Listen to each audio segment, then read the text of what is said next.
Okay, Colin, thank you very much for giving us the opportunity to get to know you a little bit closer. Thank you for inviting me. You're welcome.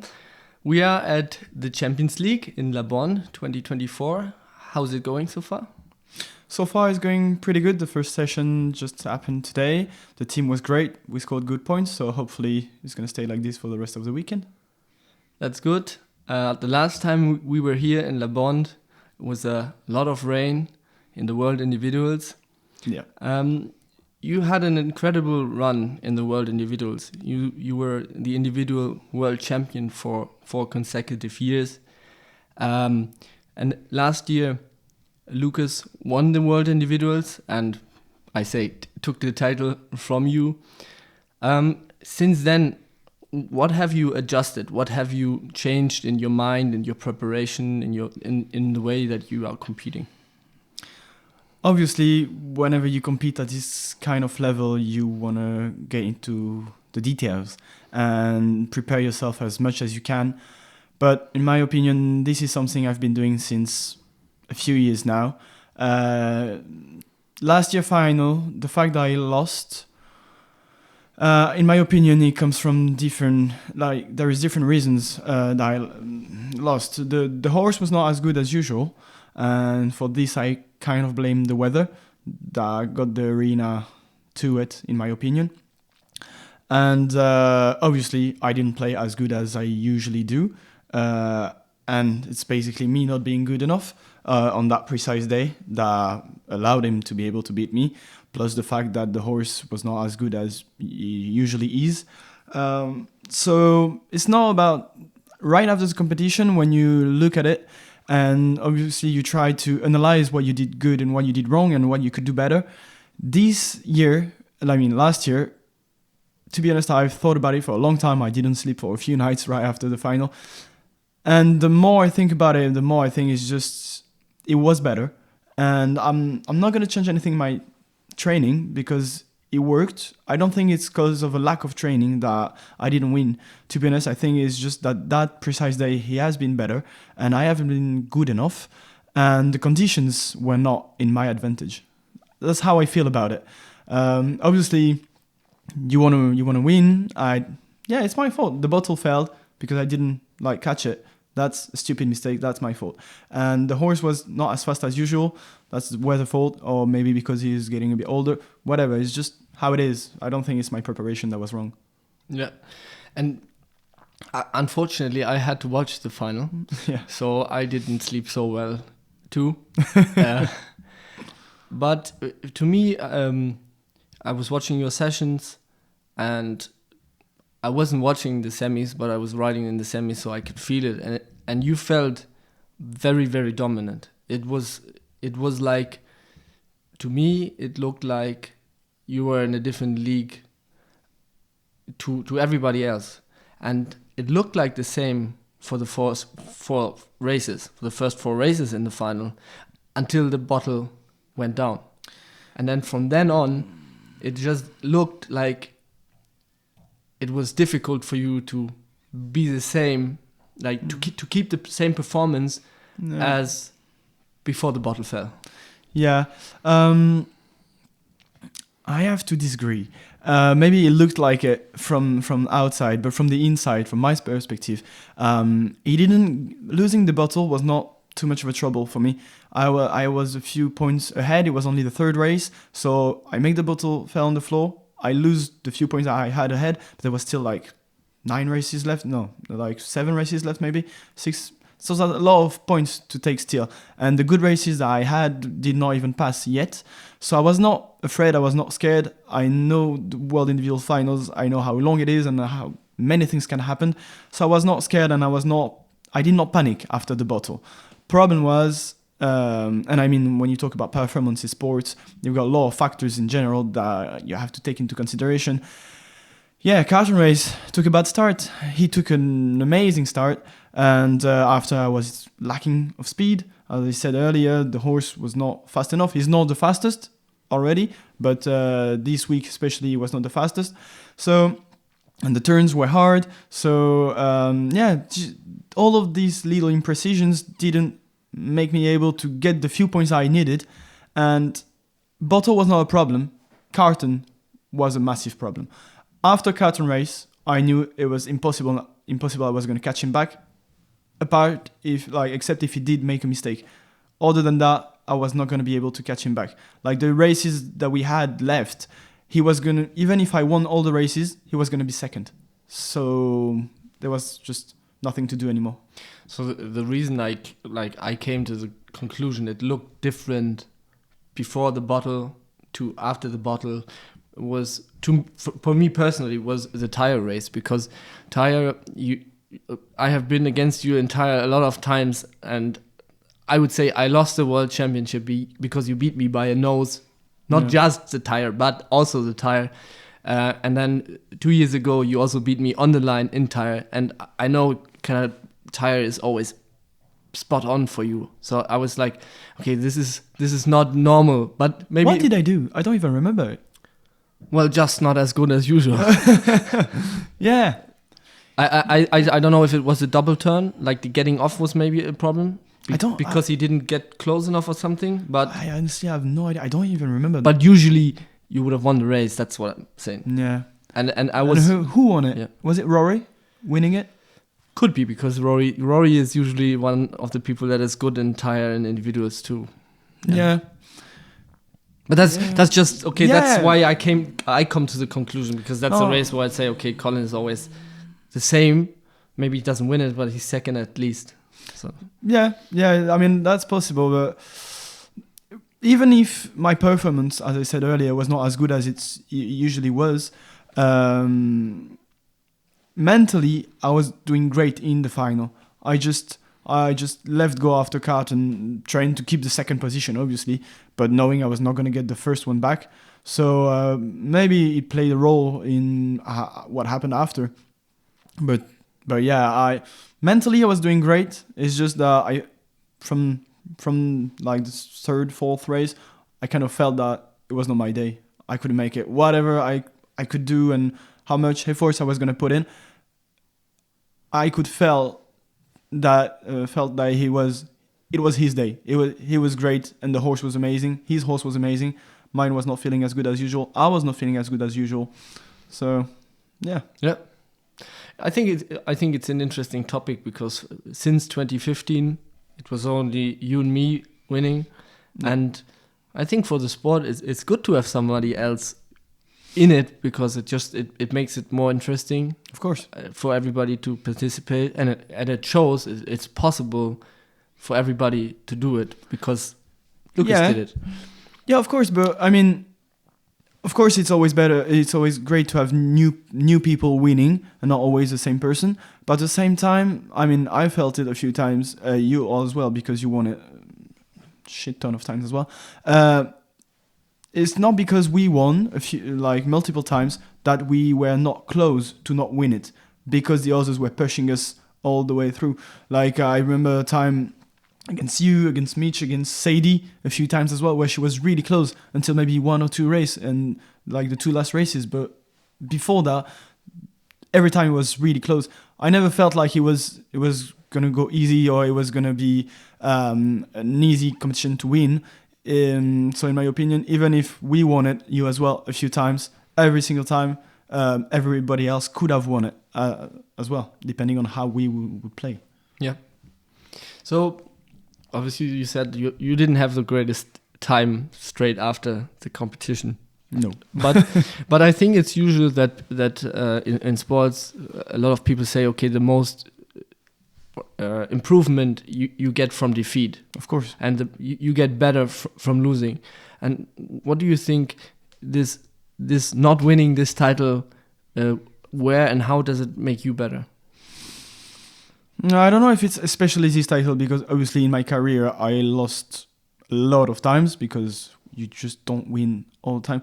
And you're right, it always brings something new. Last year especially, to be honest, I am not sure what it brought me.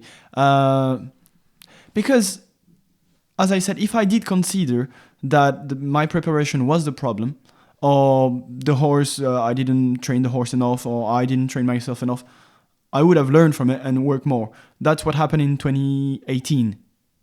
I knew that you won that year and I didn't because I didn't prepare myself enough and I didn't train enough. I was not good enough. All right. Last year, I did train. The horse was trained enough, in my opinion, and same for me. So I kind of considered, I think, that you could not always win, and that sport in general has a part of how do you say? How am I gonna say that? It's just sport, you know. You do your best, but sometimes just things don't go your way. And how many times did it happen to all of us, even you? I'm sure it happened to you. You do something, you place the bottle on the bean or the mug on the pole, and you see it's kind of dodgy, but it stays on. And you're like, what about if you fell on the floor? There was just this little micro centimeter that made you win. But if it was another centimeter, and that is kind of luck, if I can say. I'm not saying it's all about luck. I'm saying you need a bit of luck in sport in general. You cannot always win. You can train as hard as you want to be close to or to be able to win every time. But sport is sport. You're competing against other people with a live factor that is a horse, so you can't always have the same thing. You know what I mean? But that's also what makes it different, interesting. Because if the same person wins all the time, it's not interesting. But saying, okay, you had the title for 4 years, obviously, it needed somebody to kind of break in and win to make it interesting again. And I'm very much interested to see what happens this year. Yeah, this year, yeah. So the next championship, but this year. Take away the fact that the individuals, maybe from the timing and the place, is not ideal. What would your mindset be if World Individuals is next week? How like what would you kind of maybe do different to? You know what? And now I say, okay, what have you learned? And you say, okay, I haven't find that one thing, but maybe what details, if you had the same races, the same people in the final, what details would you maybe change? I'm not sure, because honestly, like, I'm not sure what I would change. Of course, I would catch the bottle if I could. Of course, I would turn better in three-pot flag if I could. I would do a better tire if I could. But in my opinion, all of this does not come from a lack of precision, obviously, but not a lack of preparation or a lack of training. Like, as I say, it never did happen in my whole life that I would miss catching a bottle.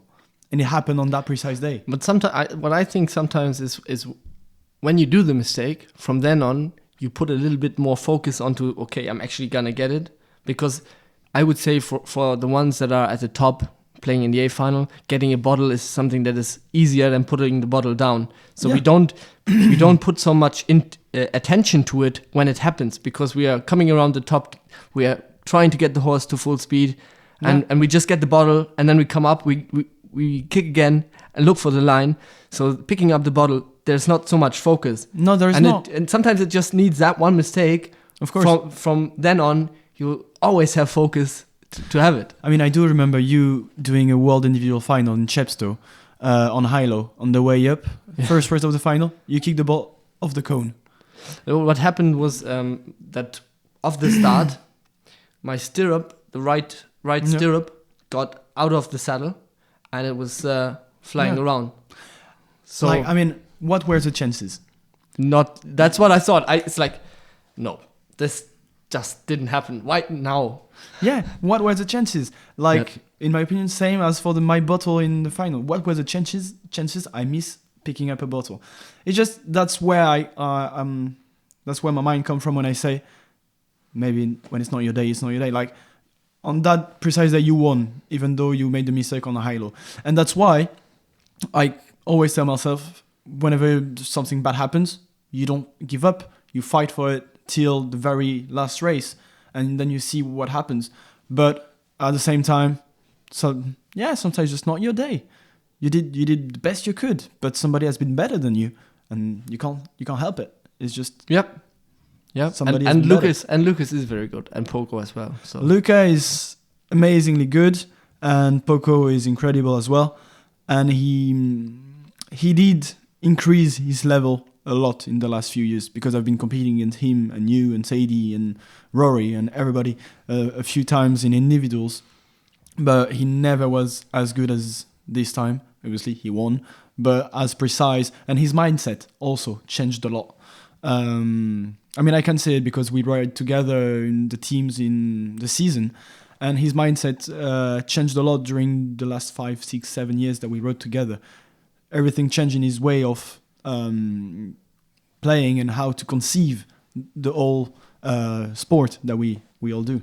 And I think it's also inspirational to see, okay, Lucas and you around the same time, not the same year, but around the same time, you get two horses that are similar age, and you didn't win in your first year with Star, but you win the second year, and basically from then on, you were either first or second, and still Lucas was able to get better, and in the end, he finally achieved his dream. And I think that's a great thing to see, that even if for a few years, okay, you get into the final, but you're not able to win, and that happens again and again. Yeah, but if you keep going, it's possible. Of course, everything is possible. But let me ask you a question. Do you think? I mean, in my opinion, and then you'll answer if you want to. In my opinion, at this kind of level, I mean, like, out of the 8 riders that there is in a World Individual Final, out of the 8, there is at least 3, 4 riders maybe that I would consider that they have the same level. And would you say that I am better than you, or you better than me? Would you say that Lucas is better than you, or you're better than Lucas? Because in my opinion, we all play as good as each other, but maybe, as we said, on this day we're not as good as usual. Maybe the horse was not as good as usual, the first surface was not great, whatever, all the reasons. But in my opinion, top level athletes in our sport, actually, we all kind of the same level, and it's just what happened on that precise day that makes you win or not. I think, yes, I agree. But one thing that I would add is you kind of have, well, in this discussion, we very often leave out the ponies. And I think what it takes to win the biggest title of the sport, the World Individuals, is you have to have a horse that you have for a few years. Yeah, of course. And it has to be reliable, and it has to have the quality to win. And if you have that horse for 5, for 10 years that has the quality, you will end up getting used to the horse, your timing will get better, and you will get better and better. And that's what happened to Lucas. What I find, and when you look at the people that have won World Individuals and you go through the list, I would say 70 or 80% of the people on the Hall of Fame are riders that have been with that horse for a while, and it's very unusual that people kind of buy a new horse and win. It's unusual. Usually it takes a few years to get to the top with the horse that you have, and once you have found that horse, you just have to keep going, and your day will come. And that's what I say to Sadie. Okay, people consider you to be the best, I believe. I consider you to be the best when you look at the statistics. Okay, you win the most titles, so you got to be the best for the last 5 years, for example. But Sadie's been second, and she's been close. And yes, she didn't win, but she's still so close. So it's just about, keep going, work hard, think about what you're doing, and you will get there. Yeah, but also I think, and I mean, it's kind of the same as what you say, you have to keep going, because from a season to another one, it's really easy, in my opinion, to not be as well prepared as you were the season before, or as you will be the next season. So it's just about, and that can be tiring as well, mentally and physically, to be able to always stay at the top in terms of intensity and of preparation. It takes a lot of time, it takes a lot of dedication for the horse, for yourself. So in my opinion, it's pretty much of a mindset to have to put yourself in a situation where you just train, consistently train, because the event might be in August, but you have to start training for it maybe in October. Like to get when I say this is because you've got stop during the winter maybe, but you can't let your horse being fat and doing nothing when he gets to a certain age. I would do that when he was like 6, but not anymore, because I would not get him fit again afterwards.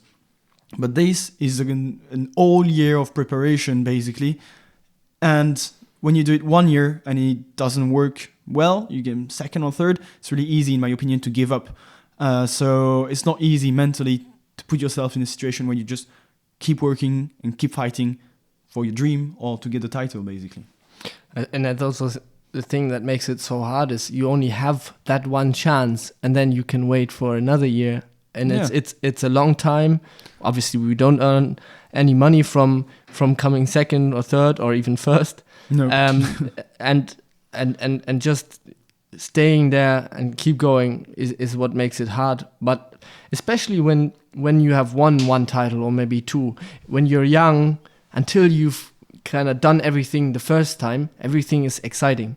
Yeah. But in terms of legacy, it's hard to keep going and try, like, even though maybe there's not the best rider because it's just the one that won this year. But if you want to be remembered as the best, you're playing not for the next competition, but you're playing for forever basically. And it's hard to just keep going because there's not so much excitement. But the people that are obsessed with the idea of being the best, that's what they do. They just keep going. Yeah, it's not. I completely agree. It's not especially for the title itself. It's for having the record of the most won titles. Or it's not. I mean, I'm not gonna lie. In my position, it's not as funny anymore or as exciting anymore. It must be the same for you. It must be the same for other riders as well. It's just a really important competition that we do really care about, and we give our best doing it. But I'm never as excited as I was the first year I did it and I won it, even the other times I won it. But as you say, when you're a really competitive person, you just wanna win more and more and more. And I think as soon as you lose your motivation, whatever your motivation is actually, you lose all the chances of winning. Yeah, of course. For me, to be honest, after 2018, I went back and listened to my own Pony Games podcast, just to, and we talked about it. I went back to listen and to see just, okay, what did I say and what would I not say again? Because I would not do it that way. And there were a few things. And what I said is, after 2018, okay, I won both titles. I think I won quite easily, but I had the horse to do it. But it still gave me the confidence. It's like, okay, I've won 4 times. There's nobody that's won 4 times or 5 times. And what I'm going to do? Am I going to go and win again? But then, okay, you won the next year and then COVID, and you win the next year. And I'm going like, I want to know if I can beat him. And then I find out, okay, I cannot beat him. And that's brought back the fire.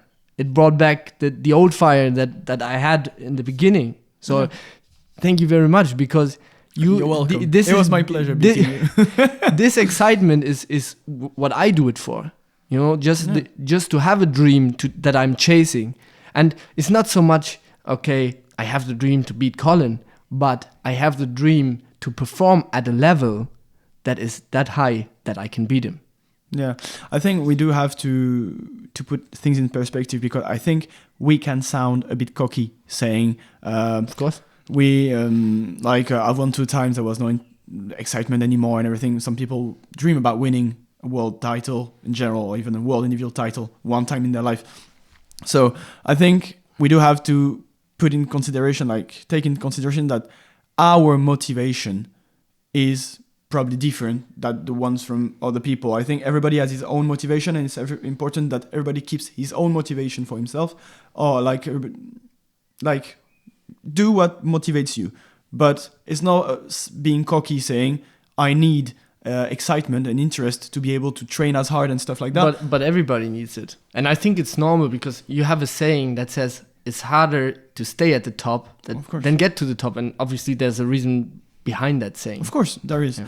And I'm thinking about what you said earlier, that it was really hard to always train for all year and having only one chance to win on one event, and then you have to wait for another year.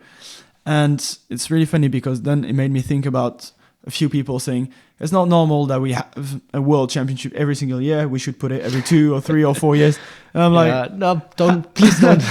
It made me think about it, and like, it's not like football where you do every 4 years. If we do that, we would have to change horses like 4 times in our career, and nobody would be able to win it more than 2 or 3 times maximum. Yeah, no, but I think it's a completely different sport, and also the way the national team, they only meet basically every 2 years to play a big tournament, and everything else is just for money, because everything that happens between Europeans and World Championships in football, in my eyes, is not really competitive. But when they meet for Europeans, they prepare for 4 weeks, and then they are actually a team, and then they compete. Whereas we compete in our club like football, but every year we meet and have a World Championship. So let's talk a bit about Star, because we've talked about you being very good, and I think you always have to talk about the horse. You know, most of the time the people talk about the best rider, but talking about the best horse maybe it's difficult, but it has to be a combination.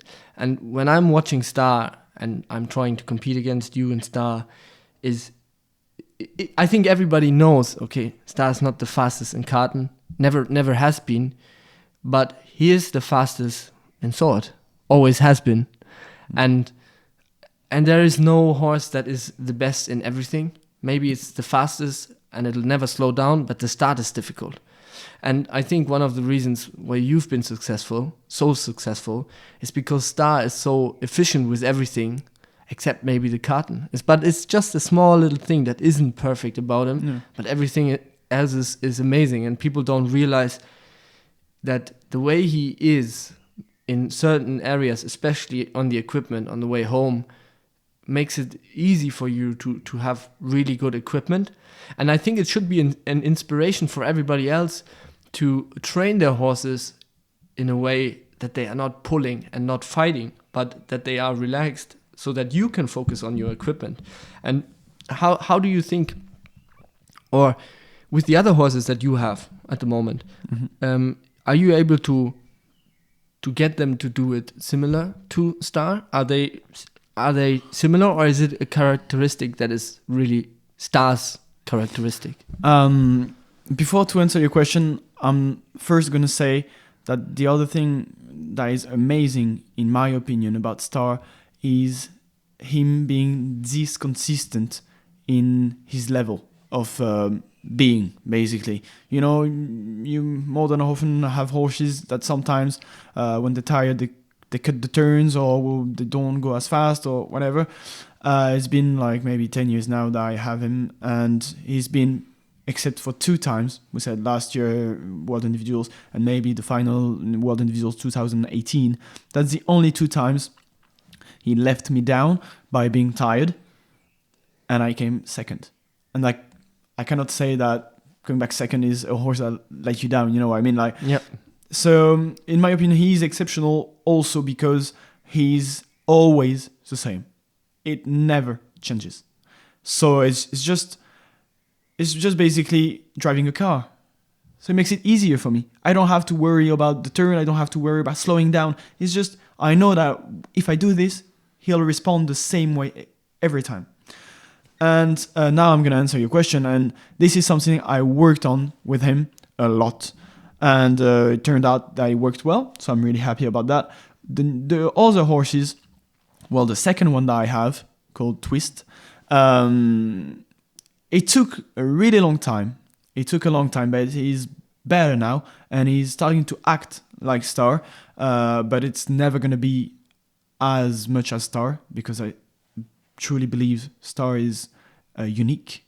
And in the way that not every horse is able to be that precise and that nice on the equipment and stuff like that. Otherwise, everybody would have a Star. And that's not the case at the moment. No. But the Twist is actually getting better. And I work him on this way, like trying to get him to do this. He's never going to be as good as Star, but that's how I try to work him. So I think that's a characteristic of Star, trying to bring it to twist, but when it's not like in your soul, you can improve, but you're not going to be as good as someone that has it in his body or soul. And the third one is called Sol. Sole in Spanish, it's sun. Yep. I think it's too early to say it. It's when I bought him, I wanted to have the quality that Star missed, in my opinion. But by having the quality that Star didn't have, I also got the bad aspects of... the balance is difficult. Yeah, the balance is difficult. So I know he's going to be able to do games. That's not really a question. I know he's going to be great. But I'm not sure yet if he's going to be able to win a world individual final. And that, I think... And also, I am going to get old by the time he'll be ready. So if I will be as well able still to win. But yet, I cannot say if he is going to have that. But I still think that since he's not the same kind of horse at all, he's not my way of playing will have to change. And when riding him, I can't ride the same way as I ride Star. So no, he's really different. And is the Soul the same breed as the other two? No, the Star and Soul are a quarter horse. And Soul is paint crossed Hispano-Arab. Okay. Yes. So, yeah. And how did you find him? Funny story. It's like the boyfriend of my sister, his job is, he has multiple jobs, but he sells horses. He makes some hay, he works with bulls and cows and stuff like that, but he sells a lot of horses. So every 2 months he goes in Spain and bring back like 20, 30 horses and then sell them. And I wasn't really looking for a horse at the time, but he called me and said, I've got a horse that's really good looking. He has a good shape, and I think he would be good in sport. Do you want to try it? And so yeah, I tried the horse. And the horse was actually okay in my opinion, and I also have to think about the future. I mean, Star and Twist are not are getting older every year, so if I want to keep going, I will need a new horse in the 3-4 next years. So yeah, I bought the horse, and what is great is that I'm not in a hurry to be able to perform with him. I can take time. So yeah, we'll see how he goes. 2-3 years time. Very good. And okay, now you said with Soul is clear, but when do you think we're gonna see you on Twist in a big show, like IMGA or Champions League? That has to be secret. No, actually, because nobody knows at the moment. But by the time this is gonna go out, probably everybody will know. Probably European individuals this year. Very good. Yeah, probably. I'm sure. I think it's interesting. To be honest, I'm gonna start to prepare him for European indies, basically, whenever I come back from French Champ, till Europeans. If he stays the same as he is now, I'm not gonna be able to win, because he has less experience, and whenever he gets tired, he doesn't listen as well as when he's fresh. So if he stays the same, I still have to work on the turn, on the vault, and a lot of stuff. If he stays the same, I can do a great result, maybe get into the final, but not winning. But if I manage to get him better on this precise point that I want to improve, I believe I have a chance. Maybe. That's very good. It'll be interesting to see. You know, we were talking about challenge. This is a challenge that I like. It brings me back a bit of excitement. Yes. And it's good to see the excitement, because I need you to keep going for a long time. Yes. A question that one of our, members of the Mounted Games Studio had for you is, will there ever be another rider on Star doing mounted games? Well, if the question is, am I going to sell Star? The answer is no. I've been proposed a lot of money to sell Star. Why? Was this person interested in buying Star? No. Yes. All right. No, I'll never sell him. That's never. Good. No, I don't think they will. No. No. Never ever. Maybe it's selfish. Maybe. But I believe that he gave me too much of his soul in the arena for me to make him do more than he wants. What I mean by that is I want to make him stop doing games before he gets fed up of doing it. Yeah, it's a beautiful perspective, and I very much appreciate it. And I think everybody will also take some inspiration by that, because that's unusual. It's unusual.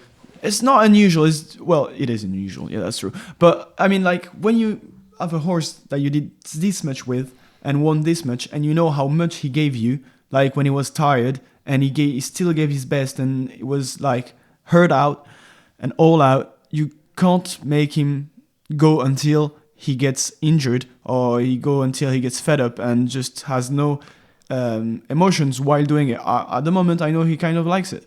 I mean, I'm sure he likes it. Otherwise, I wouldn't do all of it.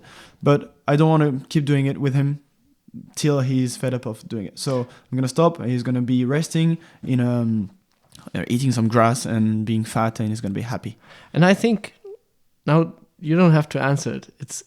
I think that this mentality is also one of the reasons why you win, why you're successful, because you have that connection, and that's your attitude towards that. I think if you have that romantic approach to it, it brings something more to the horse, and there's a level of respect between the rider and the horse. And I think Sadie was the same. She said the same, and I think that's definitely one of the reasons why you're so good. And I think it will be the same with Lucas. I really do know that we all love horses, but I also really think that the relation I have with Star, the relation Lucas has with Poco, or Sadie with Nessa, or you with the little grey that you had before, I don't remember the name, I'm not sure we're going to be able to find it again. It's definitely a very interesting topic, because my grey Vilja, I won World Individuals in 2015, was my third title on her. We were not beaten, and I said it was getting very difficult for her. And to me, she was the slowest horse in the final. I came second to last in flag, but only because one of the horses was very tired. If it would have been fitter, it would have beaten her. And I think when you're definitely the slowest, if you don't sell it into juniors, it's about time to stop. So I said, okay, I stop, I retire her. I had my sister riding her a little bit, and I had her in the World Team Championship in 2018 because another horse, I think, was injured. And then I did that and finished. Yeah, so it was very similar. Now that it's been a few years that you made her retire and you've been riding a few horses again, did you manage to find that same connection with another one? I just forgot what I was talking about, but I lost where I was going to go. But I feel it's possible, but it's difficult. I feel like it takes a lot of time because... And also because I think it's so difficult because people are looking for the same. Yeah, and they're not ready to adapt themselves. And you have to appreciate, you're not going to find the same, but you have to appreciate the difference. The difference, but still appreciate it in the same way. And I think that's the difficulty that I saw with a lot of people that inspired me when I was young. When I was young in the juniors, I was always beaten by Chloe and Janie. Mm-hmm. But when they weren't able to ride Laura and Poppy anymore, they were still very good riders. But those horses, they had the connection that you have with Star and I had with Vilja, and they weren't able to be happy on another horse the same way they were before. And because they weren't, they didn't have the same success. And I think it's a very interesting topic because it may, for me, I'm convinced that's the case. If you don't find that relationship with the horse, you're not able to win these things. And it's just a beautiful thing because, and also for people to know, that's what you have to look for. You have to love your horse. Otherwise, you will not win and get the fame. No, that's true. It's completely true. And I think you're right, and I think we can make the comparison. I don't know. Comparison. Yeah, we can make the comparison with friends or even lovers. You don't have to love everything about your friend, but you can have multiple friends and not all the same. Yeah. They're different, but you like them and they're your friends because they're different. Same with horses. You can love your horse and have another horse that you love that as much, but he's different. You have to accept this difference and work with it. And yeah, so you just have to adapt yourself, I think, to the horse you're riding. But I definitely think it's possible to find it again. So, for example, when I was riding Rocket, I appreciated his quality so much that I felt I was just getting onto him. But I had so much respect and so much appreciation for him that I felt I had the connection straight away. Yeah. Obviously, it wasn't the same, but because I had this appreciation, it made me just take the right decisions, take very good care of him. Because obviously, if you love something a lot, you take better care than if you don't love it as much. Yeah, but I think I'll add as well that the horse also has to like you and have this connection with you. Of course. Otherwise, it's not. It goes two ways. Yeah. Yeah, but yeah, definitely. And with the horse that I'm currently riding, last year I was in a lot of pressure, putting myself. Which one was it? The black Fleur? one? No, Fleur. No, Fleur. I was in a lot of pressure to achieve the performance that I wanted, and she's a bit funny, but because she's funny and I wanted to achieve something, there was always tension between us. And now I kind of spontaneously started to ride her again because another horse got injured, and I said, I need a different approach. I cannot do it the same way. Do you trust her? In my opinion, if you trust your horse, you succeed. I don't trust her, but I accepted that, okay, you can't trust everything. You can't trust anything, but just have more appreciation. And I think it's a better approach. Like, I feel better with it. I had to change my way of what I'm usually, but it kind of helps. No, of course. Anyway, so another one that we brought is who will be the next world individual champion that hasn't won before in the Open? Well, it depends who enters. Yes, but what do you think? Maybe not this year, but next year. Who do you think has the quality, the mindset, is a hard worker, who and the connection with the horse? Who do you think could be? First problem is I don't know everybody. Second problem is it always depends if the ones that already won are there competing, because in my opinion, winning the first time is harder than winning the second time. It's not completely true what I'm saying, but what I'm saying is that when you won one time, you know what it requires. Whereas if you never won it, and it's the first time you're in the final, or maybe even after a few finals, you know how hard it is, and you know it's not easy. God.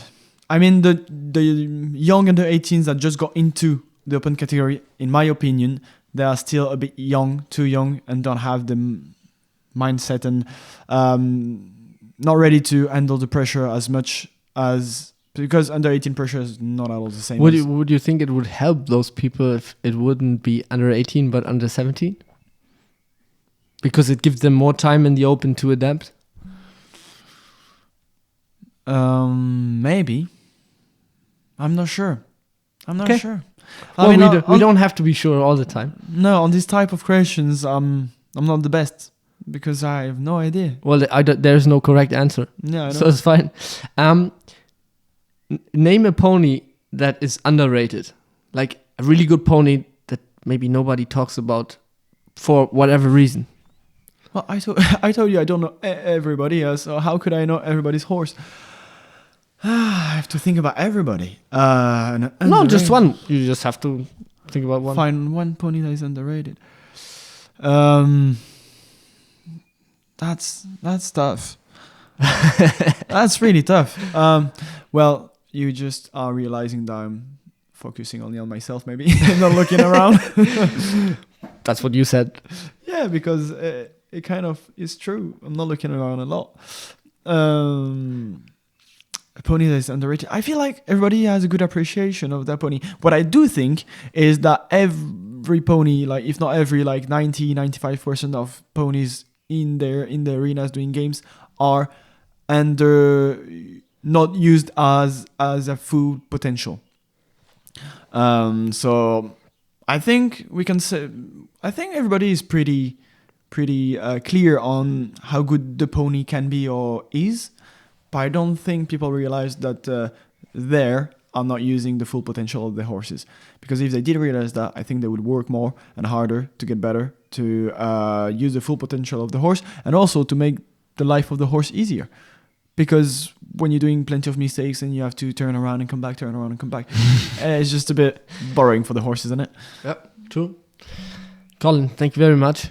Thank you for inviting me. It's very much appreciated to give us insight so deeply into your thoughts and your life. Yeah, hopefully people are not going to judge me too bad. But yeah, that's how I am. I'm sure they will judge you.